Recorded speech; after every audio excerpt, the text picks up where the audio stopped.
பண்டிகைக்கு ஊர் போடுவோம். அந்த எதிர்த்தாப்புல பாய் கடையில் நல்லா எல்லாம் ஆட்டுக்கறியை வாங்கி கொஞ்சம் ஈரலும் குடலையும் போட்டு சுக்கா பண்ணி வைப்போம். அப்படின்னு இல்லாமல் ரசம் கடையில் ஃப்ரீயாக கரும்பு கொடுத்தான்னு சொல்லிட்டு வாங்கி போட்டுட்டே ஆத்தா.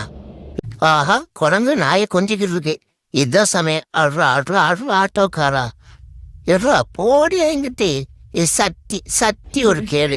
நாளைக்கெல்லாம் பெரிய சித்தியாவை சட்டி சைஸ் தான் பாரு. அப்புறம் போடுறோம். இன்னைக்கு உங்க காட்டில் மழை தான். அக்கா ஒரு ஃப்ரெண்டை பார்க்க போறோமே, 1/2 கிலோ முந்திரி அல்வா வாங்கிட்டு போகும் இல்லாம கேப்சிகம் கொடை மிளகாயா இது வாங்கிட்டு வராங்க. இந்த கொடை மிளகாய நீயே கொண்டு போய் குழம்பு வச்சு சாப்பிடுன்னு சொல்லாம பார்த்தேன். நம்மளே ஒரு வாரம் சாப்பாடு எல்லாம் பட்னியா கிடக்கணும்.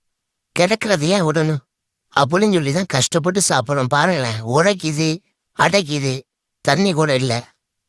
இந்த மாதிரி நண்பர்கள்லாம் உங்க வீட்டுக்கு வந்து எடுக்காதீங்க, அங்கிட்ட வெட்டி விட்டுருங்க.